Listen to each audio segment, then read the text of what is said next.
செய்திச் சுருக்கம். உள்நாட்டுச் செய்திகள். அதிகரித்து வரும் நிதி மோசடிகள் பற்றி மக்கள் மத்தியில் விழிப்புணர்வை ஏற்படுத்தும் பிரசார திட்டம் ஒன்றை இலங்கை மத்திய வங்கி ஆரம்பித்துள்ளது. இந்த திட்டத்தின் பெயர் பி ஸ்கேம் ப்ரூஃப் என்பதாகும். இதனை அறிமுகப்படுத்தும் நிகழ்ச்சி நேற்று மத்திய வங்கியின் தலைமை அலுவலகத்தில் இடம்பெற்றது. அதன் ஆளுநர் கலாநிதி நந்தலால் வீரசிங்க தலைமை தாங்கினார்.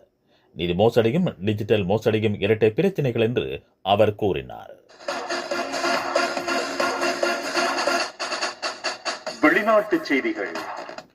எல்னினோ சுவாத்திய நிலைமையின் விளைவுகள் குறித்து ஐநா செயலாளர் நாயகம் அன்டோனியோ குட்டரஸ் எச்சரிக்கை விடுத்துள்ளார். ஏற்கனவே உஷ்ணத்தால் உலகம் பற்றி அறிகிறது. இதன் மீது எல்னினோவின் விளைவுகள் எண்ணெய் ஊற்றும் என செயலாளர் நாயகம் எச்சரித்தார். அவர் நேற்று விடுத்த வீடியோ காணொளியில் இந்த எச்சரிக்கை இடம்பெற்றுள்ளது.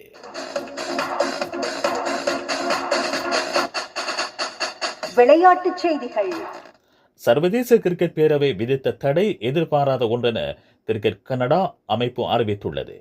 இந்த தடைக்கு காரணமாக இருந்த பிரச்சினைகளை தீர்ப்பதற்கு நடவடிக்கை ஆரம்பித்துள்ளதாக அவ்வமைப்பு அறிவித்துள்ளது. கிரிக்கெட் கனடா அமைப்பு அங்கத்துவ கடப்பாடுகளை மீறியதாக கூறி சர்வதேச கிரிக்கெட் பேரவை அதன் அங்கத்துவத்தை இடைநிறுத்தியுள்ளது.